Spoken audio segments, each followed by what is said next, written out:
Dans un entretien mené par Jessica Chastain, l'actrice Rita Moreno, Oscar du meilleur second rôle dans West Side Story, confie être devenue suicidaire après avoir été maltraitée par Marlon Brando dans une relation abusive de 8 ans. On ne présente plus l'icône hollywoodienne absolue que fut Marlon Brando, dont la vie personnelle, souvent torturée, s'est plus d'une fois confondue avec ses personnages à l'écran. Beau comme un diable, il a séduit de très nombreuses femmes et hommes, et on ne compte plus ses liaisons, officielles ou non. Parmi celles-ci figure celle qu'il a entretenue durant 8 ans avec l'actrice Rita Moreno, inoubliable Anita de West Side Story, auréolée d'ailleurs de l'Oscar du meilleur second rôle dans le classique indéboulonnable. Dans un échange organisé par Variety entre elle et Jessica Chastain, Rita Moreno évoque justement cette relation abusive, au point que Brando l'avait rendue suicidaire. J'ai tenté de mettre fin à mes jours avec des médicaments. C'est comme ça que j'avais choisi de le faire.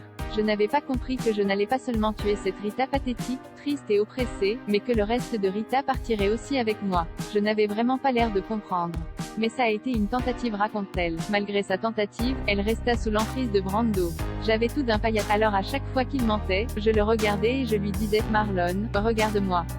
Et alors il souriait de toutes ses dents, ce sourire gêné. Je pouvais lire en lui comme dans un livre et c'est pourquoi il m'aimait, et c'est pourquoi il me maltraitait de tant de façons.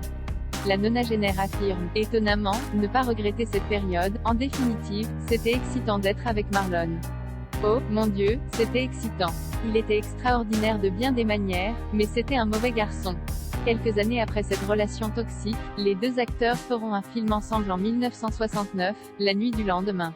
Il voulait retrouver notre relation.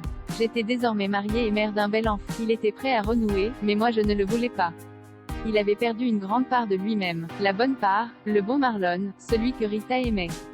C'était très, très compliqué.